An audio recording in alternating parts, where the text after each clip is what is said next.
Hi friends, ಎಲ್ರಿಗೂ ನಮಸ್ಕಾರ. ನಾವಿವತ್ತು ದೇವಾಲಯಗಳ ನಡುವಿನ ಚಕ್ರವರ್ತಿ ಎಂದೇ ಹೆಸರಾಗಿರುವಂತಹ ಇಟಗಿಯ ಮಹಾದೇವ ದೇವಾಲಯದಲ್ಲಿದ್ದೀವಿ. ಈ ದೇವಾಲಯವನ್ನು ಕ್ರಿಸ್ತಶಕ 1112ರಲ್ಲಿ ನಿರ್ಮಾಣ ಮಾಡಿದ್ದಾರೆ.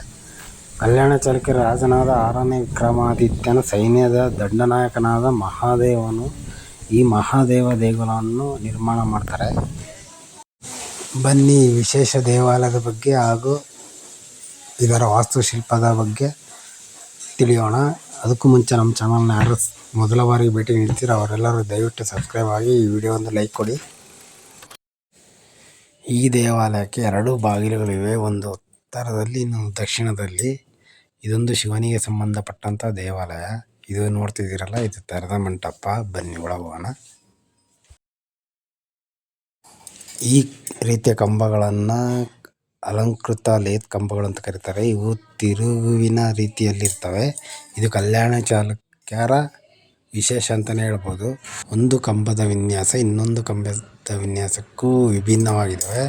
ಎಲ್ಲ ಕಂಬಗಳು ಎಲ್ಲ ರೀತಿಯ ವಿನ್ಯಾಸಗಳಿಲ್ಲ, ಬೇರೆ ಬೇರೆ ರೀತಿಯ ವಿನ್ಯಾಸಗಳನ್ನು ಹೊಂದಿವೆ.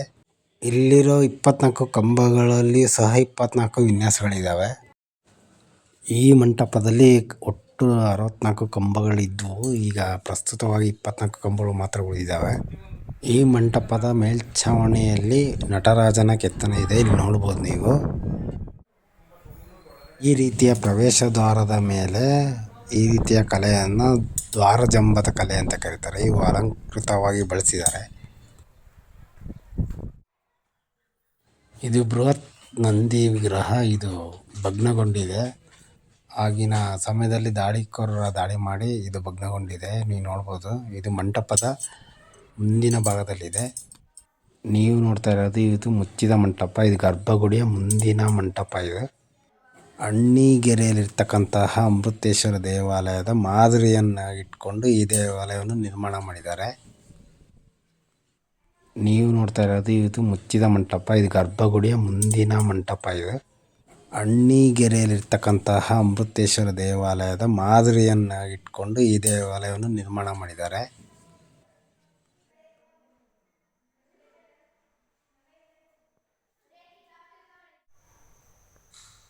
ಇದಕ್ಕೆ ಲಿಂಟಲ್ ಪರಿಹಾರ ಅಂತ ಕರೀತಾರೆ. ಇಲ್ಲಿ ಅರಬ್ಬಿ ಎಲೆಗಳು ಮತ್ತು ಮಕರ ಪೌರಾಣಿಕ ಮೃಗಗಳ ಕೆತ್ತನೆ ಇದೆ. ಮಹಾದೇವರ ಮೂರ್ತಿ ನೋಡ್ಬೋದು ನೀವು. ಈ ದೇವಾಲಯದ ಹೊರಗಿನ ವಾಸ್ತುಶಿಲ್ಪಕ್ಕೆ ಬಂದರೆ ಇಲ್ಲಿ ನೋಡ್ತಿರೋದು ನೀವು ಉಬ್ಬುಗೋಡೆಗಳು. ಈ ಶೈಲಿಯ ಗೋಪುರವನ್ನು ವೇಸರ ಶೈಲಿ ಅಂತ ಕರೀತಾರೆ. ಇಲ್ಲಿ ನೋಡ್ಬೋದು ನೀವು. ಇದು ಗರ್ಭಗುಡಿಯ ಹಿಂದಿನ ಗೋಪುರ. ಇದರಲ್ಲಿ ಕೀರ್ತಿ ಮುಖ ಅಥವಾ ರಾಕ್ಷಸ ಮುಖಗಳನ್ನು ನೀವು ಕಾಣ್ಬೋದು. ಇದು ಗರ್ಭಗುಡಿಯ ಹಿಂದೆ ಇರ್ತಕ್ಕಂಥ ಕಲ್ಯಾಣಿ. ಇದರ ವಿಶೇಷತೆ ಏನಂದರೆ ಇಲ್ಲಿ ನೀರು ಯಾವಾಗಲೂ ಬರ್ತಾ ಇಲ್ಲ, ಹಾಗೂ ನೀರು ಹೇಗೆ ಬರ್ತಾವಂತೂ ಇವತ್ತಿನವರೆಗೂ ಅದು ಯಾರಿಗೂ ಗೊತ್ತಾಗಿಲ್ಲ. ಈ ದೇವಾಲಯ ಸುತ್ತಮುತ್ತ 13 ಸಣ್ಣ ಸಣ್ಣ ದೇವಾಲಯಗಳಿದ್ದಾವೆ. ಇಲ್ಲಿ ನೋಡ್ಬೋದು ನೀವು, ಕಾಣ್ತಿರೋದವೆ. ಅಲ್ಲದೆ ಮಹಾದೇವನು ಕಟ್ಟಿಸಿದ ಮತ್ತೆ 2 ದೇವಾಲಯಗಳನ್ನು ನೀವು ನೋಡ್ಬೋದು. ಮೂರ್ತಿನಾರಾಯಣ ಮತ್ತು ಚಂದ್ರಲೇಶ್ವರ ದೇವಾಲಯಗಳು. ಇವು ಮಹಾದೇವನ ಪೋಷಕರ ದೇವಾಲಯಗಳು. ಇಷ್ಟು ಈ ಮಹಾದೇವ ದೇವಾಲಯದ ವಿಶೇಷತೆ ಅಂತಲೇ ಹೇಳ್ಬೋದು. ದಯವಿಟ್ಟು ಈ ಕ್ಷೇತ್ರಕ್ಕೊಮ್ಮೆ ಭೇಟಿ ಕೊಡಿ, ಹಾಗೂ ನಮ್ಮ ಚಾನಲ್ನ ಸಬ್ಸ್ಕ್ರೈಬ್ ಮರಿಬೇಡಿ. ಈ ವಿಡಿಯೋಗೊಂದು ಲೈಕ್ ಕೊಡಿ. ಮತ್ತೆ ಮುಂದಿನ ವಿಡಿಯೋದಲ್ಲಿ ಸಿಗ್ತೀನಿ. Thank you.